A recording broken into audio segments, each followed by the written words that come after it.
Well, welcome. We are so glad you're joining us today for our presentation on the role of physical health in spiritual progression and adjuster communion. We all know that our bodies are temples of the Spirit of God within, which is our thought adjuster, and that caring for our body is an extremely important component of communing with our adjuster and continuing to make spiritual progress. We would like to introduce ourselves. My name is Sherri Gaines, and I am a yoga teacher as well as a holistic health practitioner. I've been involved in holistic health and wellness for nearly 30 years. So this topic is near and dear to my heart, and I'm very delighted to share it with you today. And now I would like to introduce my colleague, Richard Rosen. Good day, everyone. My name is Richard Rosen, as Sherri mentioned, and I have been involved in studying health of the physical body in relation to the spirit and mind since the early 90s. It came about because I had an issue with my digestion. I went to the University of Connecticut Medical Center, figured they're going to know everything, and they were abysmal in their knowledge. Couldn't help me whatsoever. There happened to be an alternative medical practitioner in my small town by chance. I went there, and in one meeting, he told me exactly what it was, which in this case was lactose intolerance, even though there was something deeper than that, but that solved the immediate problem. But ever since then, I decided that I better learn for myself, take control, so I am in charge of how I'm going to live my life physically, health-wise, and have the knowledge to do it properly. Focus of our presentation is how to regain, maintain, and optimize health to facilitate communion with our thought adjuster. And it is very clear from our Urantia book that our physical health does promote and it can retard our spiritual consciousness, our adjuster communion, and the growth of our soul. We've recently come across a very interesting letter that Dr. William Sadler wrote to one of his associates back in 1941. And what we would like to highlight for you today, as you can see outlined in red, that Dr. Sadler indicates that many times our unseen friends have told us that our life obligations in order of importance are, number one, take care of the health. And you can see the other three, but isn't it interesting that our unseen revelators specifically pointed out that taking care of our health was a life obligation? I'd like to add to this, Sharon, that we are a spiritually minded people in general. We seek to have a relationship with God, make it the best we can. But here, Dr. Sadler is pointing out, we have a great potential for spiritual and religious attainment. What we do not realize is what is the potential to go even further that is hindered by the state of our health. As we've mentioned briefly, we are a threefold system: body, mind, spirit. And we're not just a collection of isolated parts. We are a threefold system.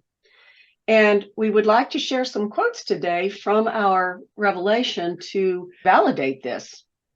The first one from paper 2, 711, is health, sanity, and happiness are integrations of truth, beauty, and goodness, as they are blended in human experience. Such levels of efficient living come about through the unification of energy systems, idea systems, and spirit systems. And from paper 100, health, mental efficiency, and happiness arise again from the unification of physical systems, mind systems, and spirit systems. The inspiration behind all of this is from paper 110. It is to the mind of perfect poise, housed in a body of clean habits, stabilized neural energies, and balanced chemical function, when the physical, mental, and spiritual powers are in triune harmony of development, that a maximum of light and truth can be imparted with a minimum of temporal damage or risk to the real welfare of such a being. By such a balanced growth does man ascend the circles of planetary progression one by one, from the seventh to the first. Let's discuss the value of disease or disharmony.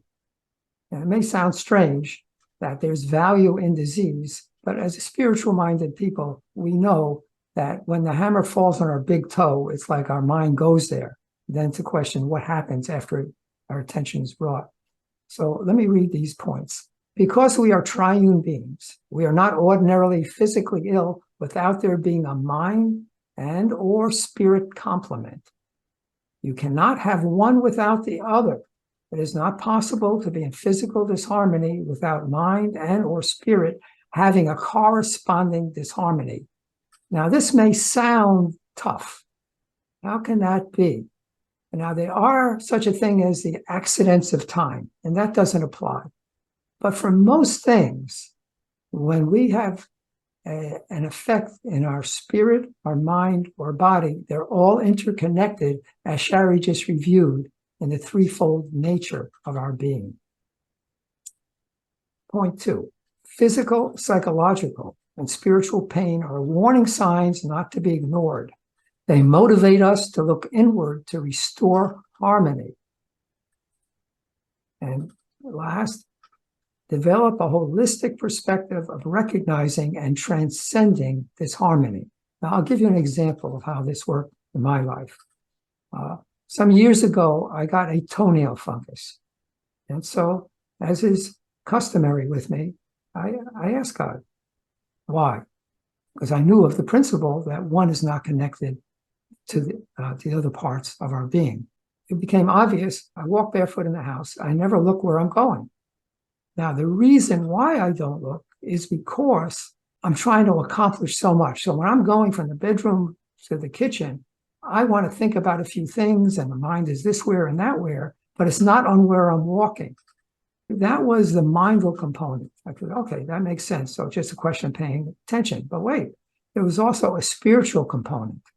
I brought up with an attitude that scarcity characterizes reality. There's never enough. You always got to get whatever you need. That means time is never enough. So that's why I would spend as much time as I could being efficient and not focusing on where I was walking. And so God revealed to me that his universe is one of abundance. We have all of evolution to accomplish everything. I don't have to get it all done in this certain amount of time. Same with my tasks. I have to put my mind and my spirit in focus with my physical on whatever I'm doing. So that's the example I have. You have one, Sherri? My experience was with back pain. I was experiencing pretty much chronic back pain, and as Spirit would have arranged it, I saw a flyer one day for a yoga class. I had heard that yoga could potentially help back pain, et cetera, et cetera. So I joined the class, and within a month, my back pain started to abate, and I started to feel better. This pain was a beautiful warning sign. It had great value. I've looked back on that opportunity as my body telling me, you're doing something wrong. It's giving you this result. Lo and behold, it led me to not only a new professional path, but it led me to a whole new way of living. We invite you to reflect on some times in your own life where a physical manifestation led you to some very positive changes in your life. Now we're going to be talking about physical health and adjuster communion, what that connection is, in particular, what inhibits the work of the adjuster. Religious experience, which includes adjuster communion, is markedly influenced by physical health, inherited temperament, and social environment. Markedly influenced by physical health. It recalls to mind William Sadler's letter, where health is the first thing to make sure you have right, for on that foundation, everything else is built. Continuing on, the seraphim said, much of my difficulty was due to the buoyancy of health neutralized by the debility of disease. The adjuster remains with you in all disaster and through every sickness which does not wholly destroy the mentality, but how unkind knowingly to defile or otherwise deliberately to pollute the physical body, which must serve as the earthly tabernacle of this marvelous gift from God. All physical poisons greatly retard the effort of the adjuster to exalt the material mind. So on to 3, I pointed out from both references, disease, pollution, and poison. It's not uncommon for people to say, but tending to my health is difficult. It requires so much discipline. It requires so much effort. It's so important for us to stop and remember the help that we have, our thought adjuster, the spirit of truth, our mother's angelic seraphim that are here to help us. So I would just like to encourage all of us to remember that in choosing to live in a healthier physical lifestyle, that we're not alone. Not only do we have one another as brothers and sisters, also have this conspiracy of spiritual forces to encourage us and motivate us and keep us focused. Thank you, Sherri. The material gravity of disease gravitates your mind downward, and the works against spiritual gravity that raises your mind Godward. Both gravities, they're at work. The health of our body determines where our mind goes. The material and the spiritual are one in the infinite. That's how it all began. Therefore, here's a question. Should the care we give to our physical well-being be as important as our spiritual well-being? Since Jesus came 2,000 years ago, his was a spiritual uplift. It is so easy to be spiritual these days. That spiritual rising reminds me of the saying, you could be so heavenly high that you're no earthly good. So the health of our well-being, as we have read previously, is foundational to our spiritual well-being and our mental well-being. The answer to this question is yes, it should be important, but why haven't we, as a people and population in general, been able to attune to their health in a way that's actually effective? People spend a huge amount of time on their health, but usually it's after it gets bad and then it's reactive. That should not be the case, and we'll be talking about that. Thank you, Richard. It reminds me of that wonderful old cliche, which is true. An ounce of prevention is worth a pound of cure. And perfect. That's exactly what we'll be doing. Wonderful, Sherri. Yeah, we really are encouraging living a preventive lifestyle, keeping the health intact so that we're not dealing with things only when they become a crisis. Now we're going to talk about the mechanics, the physics of how it all works. Adjuster communion. We're dealing with the pineal gland. It facilitates the work of the thought adjuster. Inherent imagination and spiritual receptivity is definitely influenced by this differential chemical endowment, meaning certain glands that are comparable to the pituitary glands. The pineal gland is the third eye chakra and is known in Hinduism, Buddhism, and Ayurveda to play an important role in the individual's spirituality. A closed third eye leads to confusion, cynicism, and lack of purpose. An open, healthy pineal gland is associated with clarity, imagination, intuition, and universal connection. So the life carriers designed these glandular secretions purposely as a facilitation of the adjuster's work. And we're going to hear about this from Joshua Wilson when he talks about the physics of the thought adjuster, the brain, and the soul.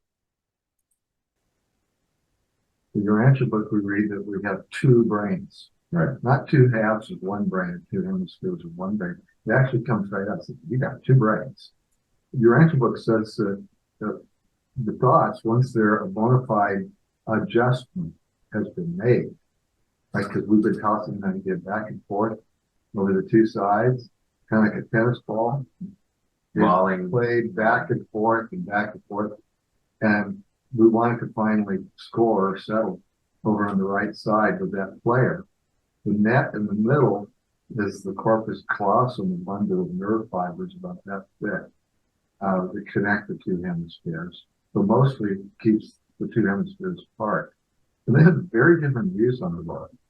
The left hemisphere is very sure of itself. It doesn't know, it doesn't know. If you're feeling that way, or if you're talking with someone who's like super self-assured, you just think they got it all mapped out, they have all these settled opinions and long-standing prejudices, take with them to the grave, then that's probably they're really over there. And maybe somebody over here is like, they're so seeing the big picture that sometimes you can't stop and get into the practical stuff. It's floating in the breeze. Right, but we're supposed to have the balance between these two. And once the decision is made and it lodges in the big picture, then the thought adjuster says, bingo, you just had thought adjustment. And then this was transferred up into the soul realm, into our transcript. This is not the brain. This brain is just like almost like a TV or something. Upon images are passed and you play with it. The soul is our eternal part. Obviously, we're not taking the brain. Let's compare. Just a physical organ. But it's the place where this is all going on. But then every night we go to sleep. During the deepest part of sleep, for maybe 30 seconds or a minute or maybe 5 minutes, the pineal gland secretes a certain substance. We're pretty sure now it's DMT, dimethyltryptamine. That the substance facilitates the thought adjuster making the registration in the superconscious during our sleep. And so whatever we learned here and whatever thought adjustment now becomes kind of permanentized as part of our soul transcript that we're going to take with us into eternity. The Urantia book says we're not only the two brain series, but we're the two gland series. So the pituitary and pineal gland that are there for a specific purpose. I'm not making this up. Go read it as Urantia. It's called the Spirit Receptivity Series. I couldn't tell you exactly why, but I do know it happens. That your nervous system is aided to be involved with spiritual receptivity, interaction, and reciprocation with your soul. Our bodies are designed that way. Okay, so that the body is housed in what the Urantia book calls balanced neural energy. And you're at peace, and you're in prayer, and you're in worship. You can go through your day, and your thoughts can be adjusted. You don't have to be in conflict. And then you can go to sleep. These can be registered, part of your knowing, the upload. Right. Yeah. And then you can wake up the next morning and start out and have a better day than you ever had. Joshua Wilson just discussed how the pineal gland facilitates the work of the thought adjuster. Here is a reference. Sometimes during sleep, the adjuster is able to arrest the mental currents, to stay the flow, and then to divert the idea procession. And all this is done in order to effect deep spiritual transformations in the higher recesses of the superconscious. This is from Joshua Wilson's book review, this quote, Thought Adjustment Between the Two Brain Hemispheres, the Master and His Emissary. Excellent. It's in our resource document, which we'll talk about later. It has been hypothesized that the pineal gland in humans makes the secretion for a few minutes each night during the deepest part of sleep. This is likely a time when spiritual presences would like to register superconscious concepts in the human mind. This is the physics of how the adjuster transcribes anything of value that we have reflected on during the day and put into our higher consciousness. And he takes it from the higher consciousness, which is still going to perish with the body, but now he translates it into the soul, and he uses that for building blocks of the soul. Richard, before you go on, we all know that our soul is that part of us that's going to go on. The thought adjuster is trying to create these building blocks. That's even more reason to attend to the physical health of the body. And now with this information about the gland receptivity, to keep that healthy, as which Richard will now show us and tell us how to do that. And so we will learn then about spiritual receptivity when it's diminished because the pineal gland is suffering harm. How does this happen? Iodine concentrates in the pineal gland as it does in the thyroid and elsewhere, and iodine can be pathologically displaced in the body by the halides fluorine, chlorine, and bromine. This is again from Joshua Wilson's book review. It is estimated that 40% of Americans have significant amounts of fluoride buildup in this gland, pineal gland, by age 17. The fact that fluoride consumption impacts the gland's ability to function is absolutely proven. The researchers concluded that a fluoride-free diet encouraged the growth of the pineal gland while consuming fluoride stopped and even reversed previous growth. So where does this fluoride come from? It's poured into our water supplies throughout the country. If you don't have water filter, getting rid of that fluoride is affecting the pineal gland. Also, toothpaste. What medical science, so-called, says is healthy turns out in many cases not to be the case. This is where you need knowledge about health to make our own decisions, to take back control of our own health. And this is one example of it. We've come up with 7 pillars of health that we feel are fundamental and foundational to incorporate into a healthy lifestyle. First pillar is nutrition. There's a lot of information out there today about what you should eat. A lot of it is contradictory. And as Richard also said just a moment ago, we want you to take back your power, to educate yourself, do your research to find out what your nutritional needs are. So our second pillar is minimizing exposure to environmental toxins. Take some time to think about the quality of the air we breathe, the water we drink, because we do have some control over what we expose ourselves to especially in our personal environments. And the third pillar that might be a little new to some of you is the importance of posture. And we'll go into that in a bit more detail of why posture is so vital to the health of our entire body. Our fourth pillar is technology, how we interface and interact with our technology. And as we've said, is it your servant or your master? Our fifth pillar is knowledge of alternative medical solutions coupled with an awareness of the limitations of conventional medicine. And again, as we go through this, we would certainly invite you to reflect on your own experiences with conventional or alternative medicines, or what some people call more holistic or natural medicines. Our sixth pillar is reducing stress. So how do you deal with it? We all deal with it a little differently. And reducing stress even is related to the choice of people we engage with. Because we all know that there are some people whose energies are negative. They're living more from their animal nature. Even though they're our brothers and sisters, we have to sometimes remove ourselves from toxic people. And our seventh pillar is exercise and movement. We believe that exercise and movement should be body appropriate, age appropriate. And again, there's so many opportunities to find out what the right form of movement and exercise is for you, where you are in your life right now.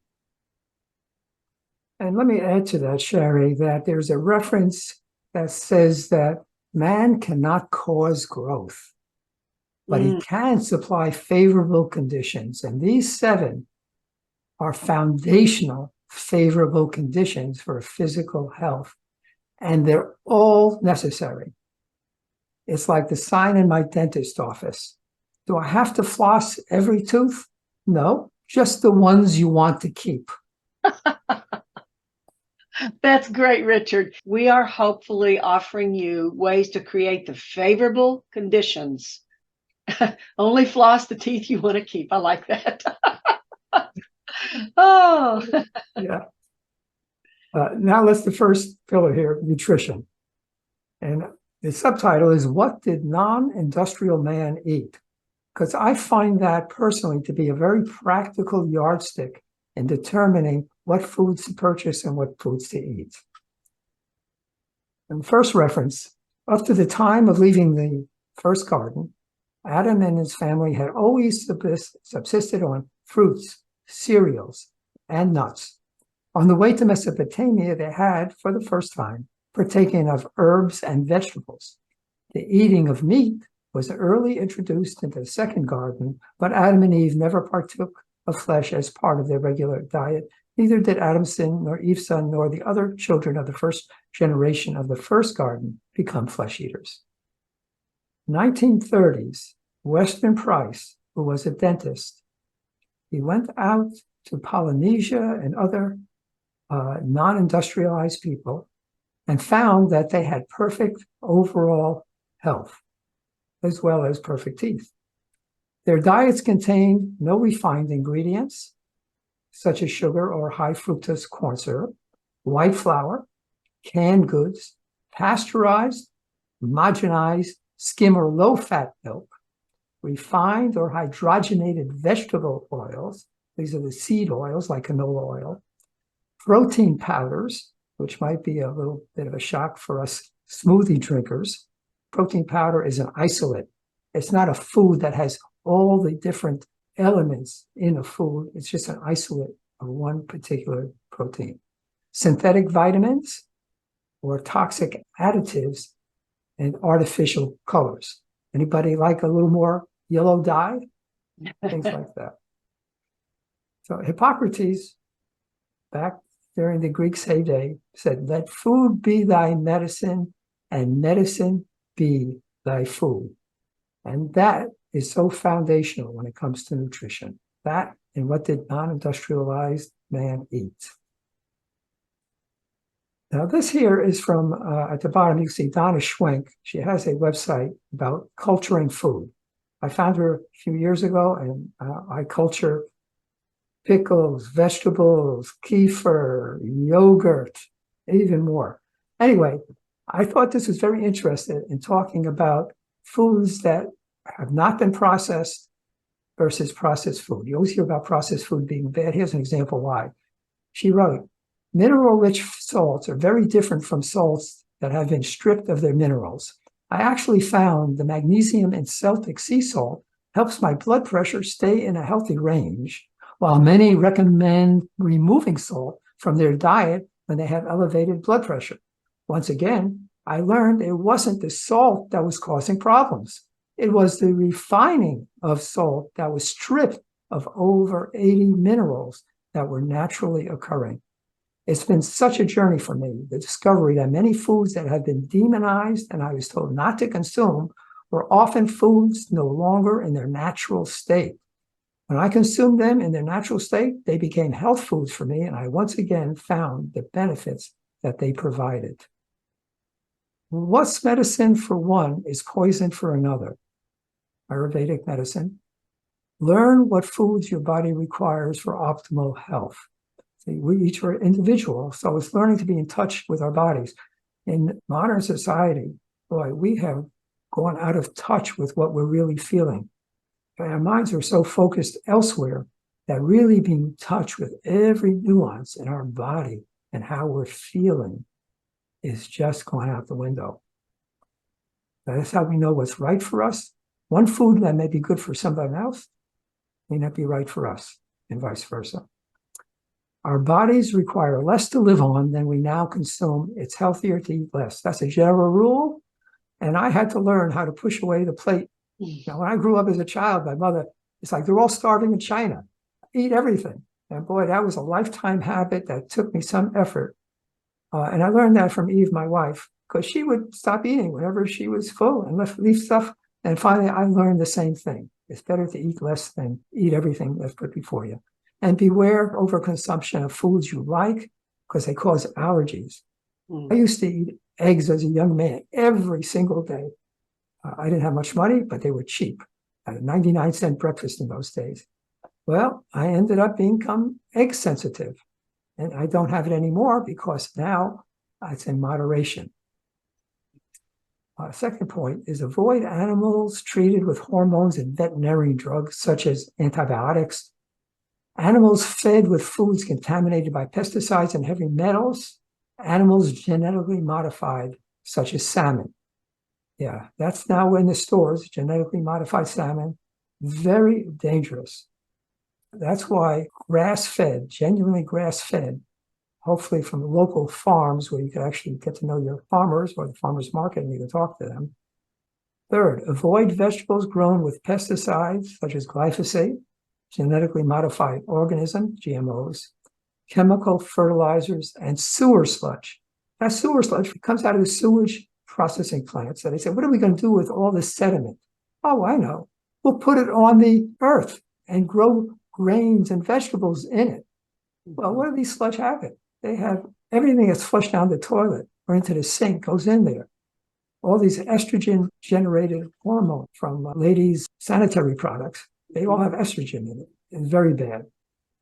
Richard, everything going down. I mean, in today's world, so many people are on pharmaceutical drugs as well.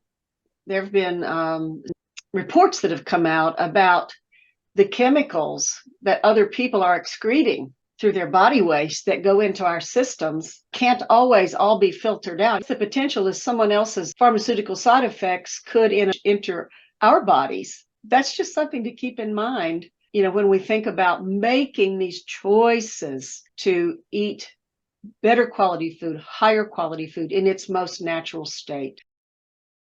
This just occurred in my life a few days ago. At the end of my day, I was driving home and I was realizing I was very hungry.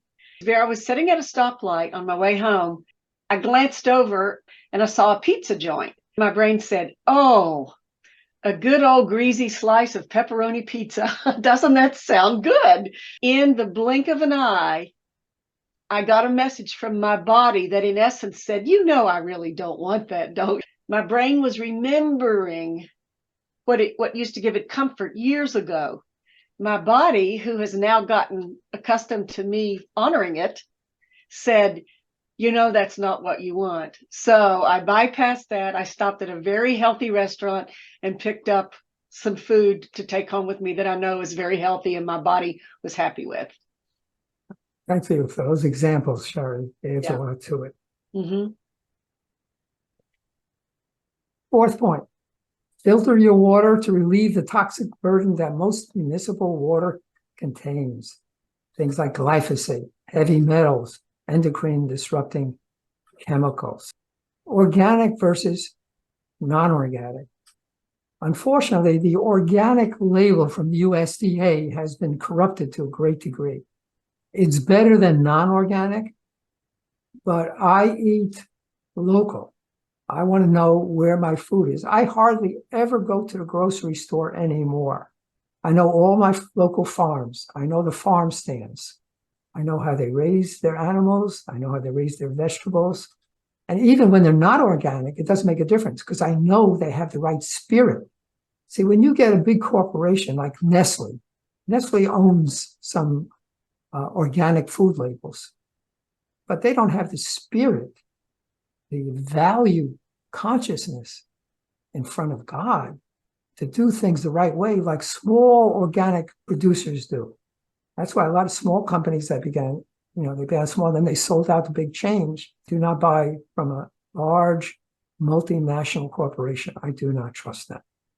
And also in regard to eating in season, something I've just discovered, in each latitude, the degree of sunlight determines the amount of electrons by photosynthesis that goes into the vegetation. When we eat that, our body is also, by sunlight in that latitude, prepared for that particular amount and quality of electrons that are released when we digest the plant food. So if, for example, you were to ship a watermelon up to Alaska, an Eskimo would eat it. Yes, his body would make it work, but you can imagine that the work it has to do to take bioquality of that foodstuff and adapt it to what he's used to, it just makes it harder on the body. And here's something also, we're talking about toxins in our food. This is a quote from down below. You see where it's from. Most of the mycotoxin you're exposed to comes from your food. And most of the mycotoxin in food is produced during shipping and storage. Generally, about 10% of the food supply is contaminated at the source. Once it has reached its destination, the contamination level is 25%. So to avoid mycotoxin, eat locally grown food is part of the solution. So I saw that. I said, I have to put that in here because it really demonstrates what we're getting in the grocery store. It is dangerous. Local is best. Yes. And also support the local farmers and stores that you want them to be in business. Well, I really appreciate you highlighting the electrons and the latitudes in which we live. That just shows the body is so much a part of our environment. And that's another way of coming into harmony with your outer environment to support your inner environment. Yeah. These days we live in eternal summer. There's no winter as far as food's concerned. You know, before 100 years ago or so, it was not possible to get food from way off Mexico, Indonesia, West Coast to the East Coast. Didn't have the transportation. Our bodies were just used to eating local food. So that's not right for us to always have an abundance. That's why winter is a time not to have such abundance where you don't eat as much and eat differently. This last point, generally, supplementation is for specific deficiencies and should end when they have been remedied. You know, I used to take a bunch of them, just say, hey, more is better. And, you know, I don't know what I don't know. But I found out that is not the case. I'll give you an example. Vitamin D, which everyone is taking these days, but via sunlight, it yields 100 metabolites. Each metabolite has a certain function in the metabolism. But when you take a supplemental form of vitamin D, you have a handful of metabolites. What about all the others that aren't there? And what's more, those supplemental vitamin D metabolites, they're filling up the cell receptors. So now when the natural sunlight vitamin D wants to get in with its other metabolites that are in the supplement, it can't get in. They've been filled up with the supplement. Second point I want to make, that there are serious and widespread supplement quality issues. Some of them are like snake oil salesmen. One website, I was reading a message where one person said, I'm up to about 40 or 50 supplements because every time I hear about one, it sounds so good, I take it. There's something not right about that. Eat food that is natural, quality food. Let food be thy medicine and medicine be thy food. In our resource document is a list of quality manufacturers you can trust. But generally, I would say, find a holistic physician, have them do a test on what your nutrient profile is, and take those supplements that you need for specific reasons for a specific time. And if you're taking a lot now, one recommendation I heard, which I like, is stop taking a supplement for a couple of weeks to see if there's any difference. If you don't feel any different, maybe there's no need for it anymore. There's a lot of books on a resource document, but I wanted to point this one out. If you wanted one source to know how to shop and how to source your food, this one is the one to do it. Sina McCullough, she should have died, but she, by food learning, you know how adversity causes us to go places we never would have, same with her. And so she has a wonderful story of how she came back from the dead by learning about how to eat right. Wow. My former husband, Fred, mentioned he grew up on basically on a dairy farm. His mother and father were farmers in Michigan years ago, and by and large, they raised almost all of their food. Both he, his father, his mother, and his siblings all grew up extremely healthy.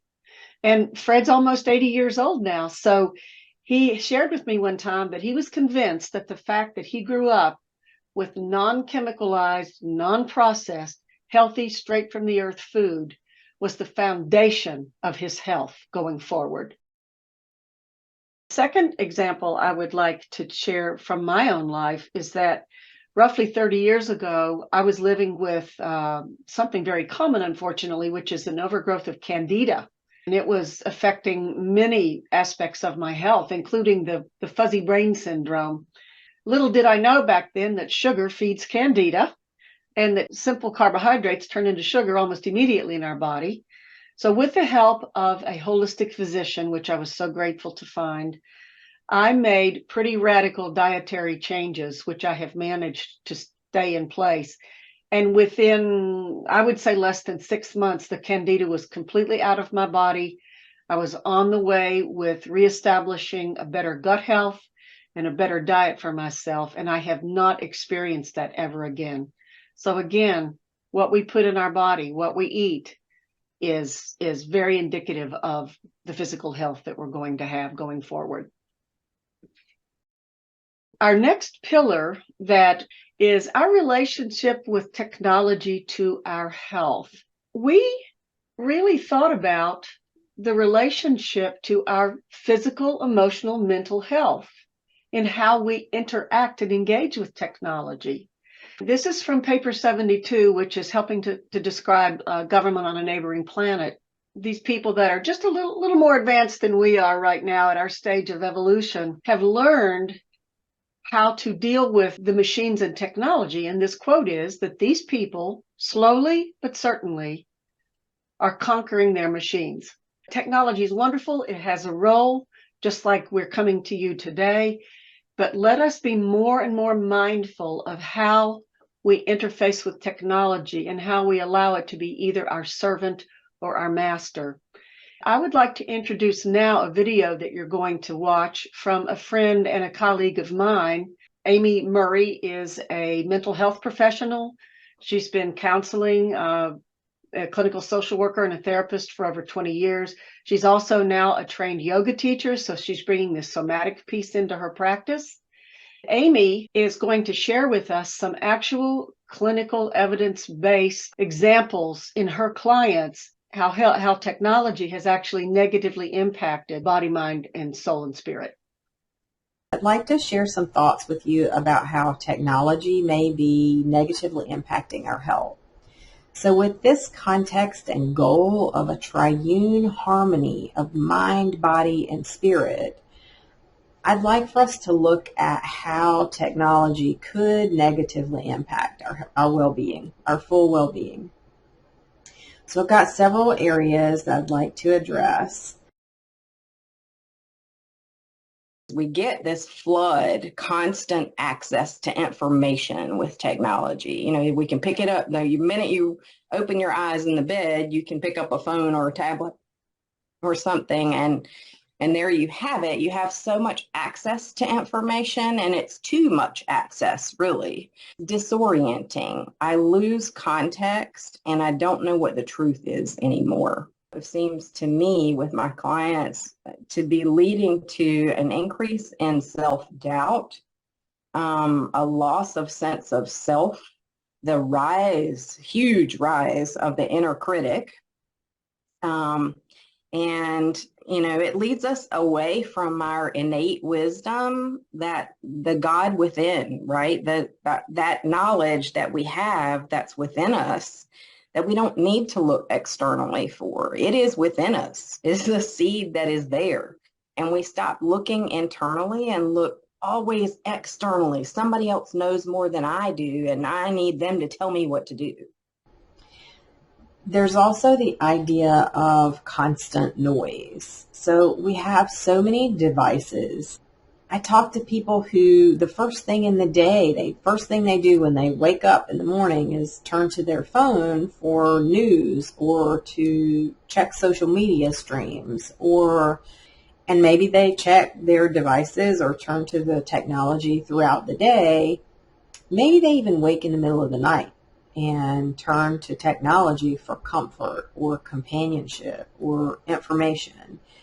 And, you know, when we're keeping our mind so occupied with this flood of information, with this constant noise, are we really giving ourselves time to settle into the physical body, to connect to what's going on. How is your physical body feeling? What are you doing to attend to that?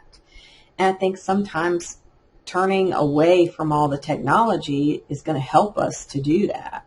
Third component I think to consider is how technology is developing an expectation of immediacy. We want things to happen fast. We want things to happen now. We want more information, more advice. We want a resource. We want a solution. We want feedback. That's out of sync with the natural way that time unfolds. You know, a lot of things take longer. So I think we're conditioned to have an expectation that's not proportionate or that's disproportionate to natural evolution of time. We're losing patience in how we interact and relate to ourselves and how we interact and relate to one another. So not only are we struggling to connect to the God within us, we're struggling to connect to the God within each other. And so people are developing intimacy faster without having access to the full feedback loop that you get when you're interacting directly with someone. So say you're sitting in the room with someone, you get the full experience of their body language, and that creates a feedback loop that's necessary for us in building emotional intimacy with people and in self-regulating in our relationships with people. And we don't know them as well as we think we do. And so we have a lot more quantity of connections maybe, and perhaps the quality of those connections is different. And we still find ourselves feeling isolated because we're social beings and we need that actual human interaction to feed that social need and to really build full intimacy in a relationship, emotional intimacy in a relationship. I think too, we look at how with all of our visual devices, we've got all the blue light influence. So, you know, blue lights, our screens are constantly available to us. And we also have the electromagnetic field from all these devices. So that's interrupting the vibrational energy, natural vibrational energy that's within our bodies, right? We have electrical currents surging through our bodies it's running our heart, it's running our brain. And all of these energies that are interacting with us are perhaps altering, maybe modifying, maybe just interacting with our currents and energies. But what we find in studies is that people are feeling more anxious, more depressed, they're having more sleep disruption. They're having headaches. They're having visual deficiencies. So, you know, all of this energy that's coming to us, both visually and the electromagnetic energy, is impacting us. And I mean, that's impacting our physical health and our emotional well-being. So important to consider that as well. And then you look at trauma. So, you know, the access to information gives us the ability to witness many things that we may not otherwise witness. We can watch repetitively over and over a video of something that can be quite alarming, that can be traumatizing. And the challenge is twofold there. So first, if you're watching something happen to someone else, then it may traumatize you, which is called vicarious trauma. You may be traumatized just by witnessing it, even though it doesn't happen to you. Additionally, it can cause desensitization or numbness, which would make you numb to something that should be more alarming to you. It might make you lose some sensitivity, or might make you more sensitive. And I think that can be a danger of technology making so much available to us all the time. So these are some ideas that I have about how I'm seeing technology impact people and how, our habits and our energy and our functional abilities may be negatively impacted by how much we're allowing technology to be a part of our lives. Maybe you consider, how is your access to or in relationship with and interaction with technology affecting you from a mind, body, and spirit perspective? We're going to talk now about minimized exposure to environmental toxins. Chronic disease results in large part from decades of ingesting chemicals and exposure to a toxic environment. And here's the reference, talks about it. Physical life is a process taking place not so much within the organism as between the organism and the environment. And every such process tends to create and establish organismal patterns of reaction to such an environment. And all such directive patterns are highly influential in goal choosing. When I thought about this at first, goal choosing, how I'm reacting to my environment is getting me to establish goals. I was wondering about this. So I have an example. Carrie Bennett teaches quantum biology. It has to do with the environment of light and circadian rhythm on our health. So I'm studying with her. From something she mentioned, I asked her how she changed her life when she was getting out of college in such a way that seemed to remind me of this reference.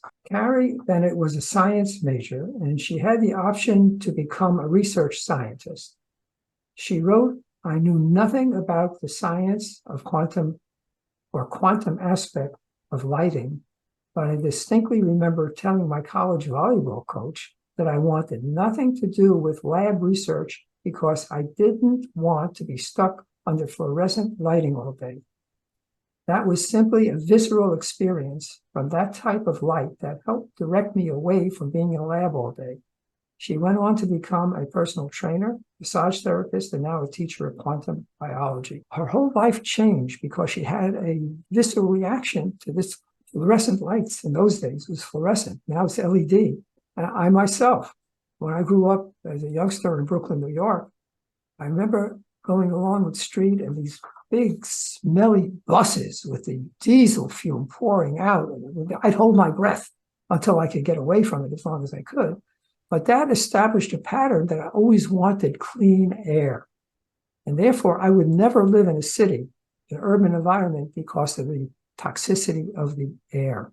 That's why I live in a small town here in Florida now. And you can think about it yourself, how your life has changed because there's just something in you, how you're reacting to the environment, that you want to get away from things or you want to get toward things. You want to walk in the woods, for example, to heal. Now, the particulars I put on the right of what are some of these environmental problems: foul air and water, glyphosate, herbicide for weed control, which is ubiquitous around the United States, pesticide residue on food. It's again, at least organic, they don't have that. PFOAs, those are flame retardants that they put on furniture, clothing, nonstick cookware. I have all cast iron or stainless steel, and also some ceramic. And last point, cell phone, Wi-Fi, microwave radiation, EMF. The dangers of that are phenomenal, but it takes some learning about it, and this is not the place. I just want to bring it to your attention. Did you want to add anything to this, Sherri? As my awareness has evolved, I am very particular about, like, for example, the soaps and the cosmetics and the lotions that I use on my body. I get the most natural, organic, chemical-free things that I can find, and I use minimal products, actually, because the skin needs to breathe. And also the products that I use in my home are very natural. Most of them are either vinegar-based or essential oil-based. Just as an aside, clove and oregano oils are very highly antibacterial and antiviral. There are so many alternatives to these synthetic chemicals. I have developed a habit every night of turning off my cell phone. I do have Wi-Fi. I'm not directly hardwired with my internet, but it all goes off at night, and I do not own a microwave. I have made many changes. I can't control what's out there in the general environment, but in my personal environment, all of these EMFs are turned off at night so that I can rest more deeply and more peacefully. That's excellent, good advice. And I'll just mention that I actually have wired my house. My router is totally off all the time, and I find it's wonderful. Now I'm getting reception much better because it's direct wiring into the house. And it's not all that expensive if it's something you want to consider doing. So our next pillar is posture. Most of you have heard the word carriage. How do you carry yourself? And naturally, as a yoga teacher, I'm very tuned into posture. And we have a quote here from Paramahansa Yogananda. He said, "The spine is the highway to the infinite." Physiologically, we know that that's where our central nervous system resides. From the base of the brain all the way down to our tailbone, all of the major nerves in our body branch out from the spine into every organ and system in this physical body temple. So a healthy spine, a flexible spine, strong muscles to support the spine are so important. From paper 49, we have, "There are great differences between the mortals of the different worlds, even among those belonging to the same intellectual and physical types. But all mortals of will dignity are erect animals, bipeds." At the conclusion of the service, Jesus looked down before him upon an elderly woman who wore a downcast expression and who was much bent in form. This woman had long been fear-ridden, and all joy had passed out of her life. And this woman, who had been bowed down and bound up by the depressions of fear for more than 18 years, believed the words of the Master, and by faith straightened up immediately. 2,000 years ago, we see our Master understanding how poor posture definitely affects our emotional life. She was fear-ridden. The heaviness of life had apparently just overwhelmed her, and it physically caused her to bend forward and live bowed down for 18 years, bound up by depressions of fear. Her faith in the Master, his radiant energy, she straightened up. Some of the joy started returning to her life. Sherri, that's a good example of when your physical health is off kilter. Your mind and your spirit will follow likewise. They're all connected. Here's an example from Esther Gokali, and I studied very carefully her posture method, and that's how I changed my posture. She writes, "Our bodies strive to heal themselves, and if we respect our natural design, we can function well for close to a century." Because when our posture is off kilter, it's crushing things. Our organs are out of place. They're putting pressure on the fascia, on the nerves. No wonder we have back problems. Now, here's a couple of examples. And it's very obvious. You can see on the left top and the right, two different bad posture, good posture. On the bottom, before and after. Now, on the right, this is Esther Gokali's husband when he was a young man before. And this is later on after he put into practice the principles she learned. It will be in our resource guide. If you see her husband as he's standing in a healthy posture, he's clasping his hands behind him. My yoga teaching director mentioned that when you're standing, just having a conversation with someone or waiting in a line, it's a really good idea to just reach behind your back and maybe let one hand hold the opposite wrist, because it lifts the torso up and it takes the shoulders back and down. Automatically puts you in a better postural stance as opposed to the slouching stance that we can often go into. Thank you, Sherri. It's important to get the right posture and structure. But before that, actually, to really recognize how valuable posture is, that's what the purpose of presenting it like this. It is so crucial that it's a pillar of health. And unfortunately, Many popular guidelines for posture are just plain wrong. You got to get the right person. Thank you, Richard. Now we're going to talk about natural medicine and conventional medicine. In the center of the garden, Temple Van planted a long-guarded tree of life whose leaves were for the healing of the nations. Leaves for the healing of the nations. It represents natural medicine, plants, herbs, natural teas, tinctures, homeopathy, medicinal foods, let food be thy medicine, and energy medicine. The guardians of health and life, this council was concerned with the introduction of sanitation and the promotion of primitive hygiene and was led by Lot.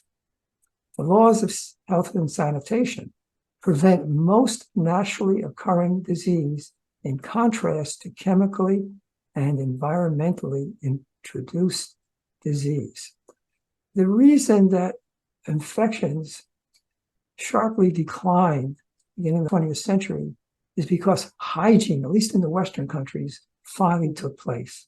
For example, in 19th century Paris, they put the sewer system on top of the water system.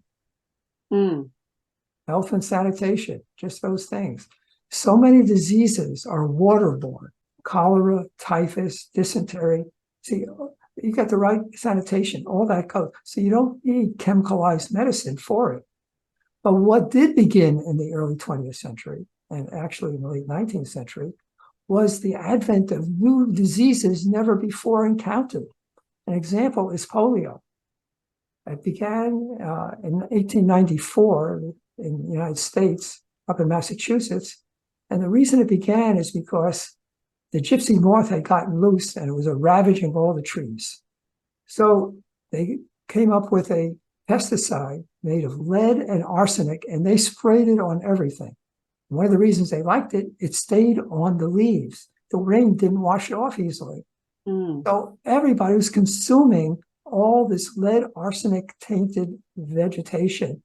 Now, the reason the kids were particularly harmed by it is because when they're very small, their spinal cord goes right down to the buttocks. When they get, as you get as an older, it rises up, that portion.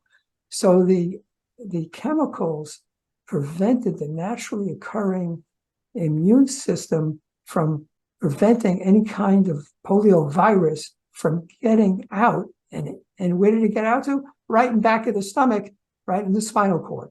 And then they had paralysis. So that's just an example of what chemicals have induced. And I would say just about everything we're dealing with is decades of ingesting chemicalized food, chemicalized environment. So a question: do you need petrochemical drugs when the laws of health and sanitation are followed? Something to reflect on. You know, Richard, this goes back to one of the themes. Let us consciously choose to getting back in touch with nature. Thank you, Sherri. Knowledge of alternative medical solutions coupled with an awareness of the limitations of conventional medicine. This quote is from Dr. Thomas Levy.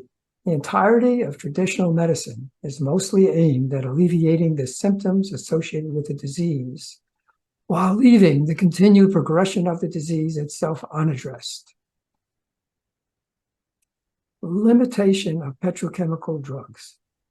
There is nothing in pharmaceutical medicine that actually pushes the body to heal.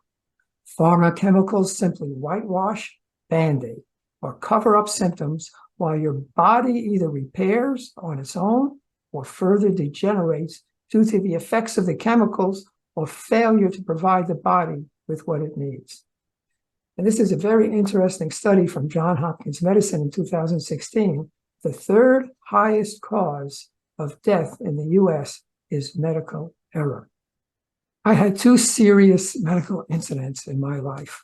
Both of them were doctor-induced. These two situations finally made me recognize I had to take control of my own health. I had always been learning anyway for all these years, but I really doubled up on it. So I spend a lot of my time on understanding how the physical body works, how health works, and I had to make a decision that I wasn't going to spend most of my time only on spiritual or mental progress. I had to deal with the physical. And I know that great experience I had when I was in my fundamentalist Christian fellowship up in Connecticut for all these years. I refused to do anything that didn't deal with the Bible or something peripheral to it. So I would not read Time magazine to find out what was going on in the world. Oh no, that's going to take away from me. I'm going to be spiritual only. And then I realized how unbalanced I was. And we talked about that early on, knowing now that the body is the foundation of everything that's supported by it, the mind and the spirit. And the environment of this world now is so toxic. And the medical industry, with everybody dying at such a rapid rate of devastating disease, and now it's common for people to think that they're going to die miserable death. That was never the way God designed it. I'll just end with that. It takes a refocusing and rebalancing of where our time is spent. As Richard said so clearly and so beautifully, he learned through his own experience that he needed to take his power back. He needed to take control of his health. And we do that through education. We do that through commitment. We do that through, the discipline. Billions of dollars are spent every year in marketing synthetic and pharmaceutical drugs. If you look at a lot of these marketing efforts, what they're saying is, do anything you want to. We've got a pill to fix you. You don't really have to attend to your health because we've got a pill that's going to cover up a symptom or give you some relief from it. There's been a lot of really brainwashing going on in thinking this false education that you don't even need to think about your body. You don't need to take responsibility for it because we've got a pill for it.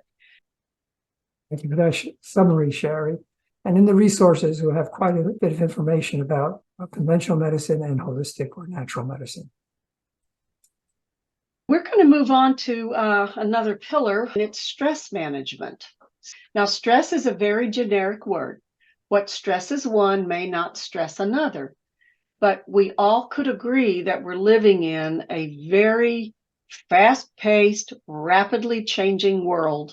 And as we said earlier with health and technology, we're being bombarded with information, with everything that's going on in the world is available on a screen somewhere 24/7. Again, take back our power. It's up to us to choose what we expose ourselves to, how much. How do we design our daily life? In paper 131, we read that a merry heart does good like a medicine. So we're going to find out that laughter, healthy humor is a wonderful medicine. And from paper 160, the relaxation of worship or spiritual communion as practiced by the Master, Jesus, relieves tension, removes conflicts, and mightily augments the total resources of the personality. In the Rosen paper, how Rosen observes his master, the master, going away, routinely taking himself away from the vicissitudes of material life, from the everyday stresses, and going away apart and going into that deep, beautiful stillness of worshipful communion, which removes conflicts, relieves tension, and augments the resources of our personality. And again in paper 160, we read, meditation makes the contact of mind with spirit. Relaxation determines the capacity for spiritual receptivity. Aha! The more we can stay in a more relaxed state, a relaxed approach to our life, we enhance our capacity for these spiritual broadcasts, for our adjusters' ability to reach us. And then in paper 49, we read, the need for the relaxation and diversion of humor is greatest in those orders of ascendant beings who are subjected to sustained stress in their upward struggles. The busier, the more complicated and complex our lives are, the greater the need for stress management and stress reduction. Forms that we recommend that are very easy to do are certainly exercise, receiving body work, massage therapy, energy medicine, play, art, music, dance, getting out in nature. Richard's mentioned that a couple of times. There's a whole new professional path that's opening up called forest therapy. A good friend of mine has just recently been certified in forest therapy because we're living in urban environments and we've gotten out of touch with the beauty of nature and the healing qualities of nature. So my friend that's certified leads people on a 2-hour forest therapy. She offers invitations for us to connect with the healing properties of our natural world. We would just ask you to ask yourself, how do you currently deal with stress in your life? Do you attend to it or do you just let it overwhelm you? These are just some reflective questions that we would invite you to look at and maybe make some changes where they're needed in your life. Last pillar is activity, exercise, and movement. Exercise and movement and activity, that lubricates the body. It increases serotonin, the happy hormones in our brain and the chemicals. We have a quote from the Blood Code, Dr. Richard Maurer: "Your body is happiness with daily between meal periods of no food and substantial exertion." Paper 124, among the boys, Jesus succeeded in introducing many new games and various improved methods of physical recreation. So Jesus himself understood the importance of movement. And Jesus was thrilled with the games that he saw with his father Joseph, and he entered most heartily into the spirit of the demonstrations of physical development and athletic skill. So again, our master teacher understood the importance of tending to the physical health of the body. By the way, that's Richard there doing his daily exercises, building up some strength. For me, yoga is very important because I can use yoga to not only stay flexible, but there are ways to use yoga to build strength in the body and build strong bones. I've had multiple bone density scans and they've all been very healthy. And most all the technicians say you must practice yoga because all of our yoga people in here have strong, healthy bones. So be in tune with your body, experiment, explore, work with different things. Bring some variety into your movement and exercise to keep it fresh and inspiring. Treat yourself to getting out in nature from time to time. Richard, do you have some things to add to that? A couple of things. Let me give some context for that phrase, substantial exertion, in the quote. If you think back to nature, how we were designed, how pre-industrial or non-industrial man functions, always out and about. You're always out doing something. You're out in the sunlight all the time. A substantial exertion doesn't necessarily have to be actual in the gym. It's always better to be outside, but it has to be moving the body. I mean, even doing something like this, piezoelectric gets moved and it goes into the electron support chain.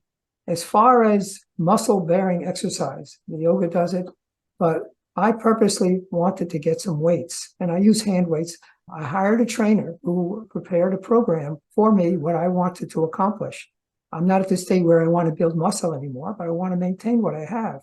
So I have a nice routine that she prepared. So you might want to think about that. I used to think that exercise might be maybe worth 20% of your total health, but I have since upped that to 30 to 40%. Movement, exercise, getting around, just moving, very critical. Thank you, Richard. Some folks don't know that the lymphatic system in our body, which is more or less our sewage removal system, it carries a lot of the metabolic wastes and toxins and or things that we don't use out of the body. But the lymph system does not have its own pump. So movement, exercise, even massage is really the only way that our lymphatic system gets activated to do its job. Exercise and movement is wonderful for our mental state. It actually causes your depressive moods to lift. Some health officials now are likening our sedentary lifestyles to being the new smoking. So go out and move. Richard, would you like to share some of these quotes on the screen here? A body of clean habits is highlighted. I've got one phrase out of a much larger one that many of us are familiar with, but it's the habits that is to be highlighted. The heart and soul of functional medicine is changing what you're doing day in and day out to change your body, your mind, and your spirit. That's Dr. Leland Stillman. From Aristotle, we are the sum of our actions, and therefore our habits make all the difference. From Hippocrates, if someone wishes for good health, one must first ask oneself if he is ready to do away with the reasons for his illness. Only then is it possible to help him. The foundation of your health and wellness are your habits, and habits are the foundation of your illness too. And a nice Bible quote: despise not the day of small things. And that's what Sherri and I have been trying to present here, is an overview of a multitude of small things, when taken together, has a major effect on our physical, which will affect in turn our mental and then our spiritual health. Richard, would you like to speak about the availability of our resources? There's quite a bit more we could have added. So we provided a list of resources available to you. Send us an email. Here is a preview to give you a sense if this is something that would be useful for you. I'll scroll down and take a look, see what looks of interest to you. Here are the topics that we have focused on: nutrition, environment,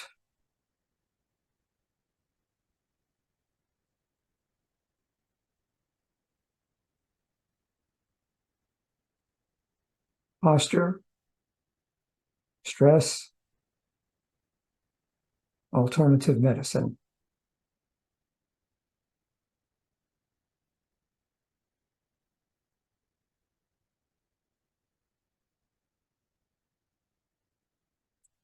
Health coaching and community support. This is a great resource to get fully involved with people who are experienced and expert. And miscellaneous.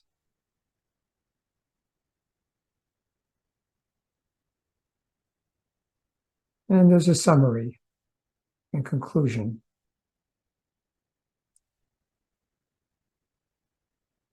And quality supplement manufacturers.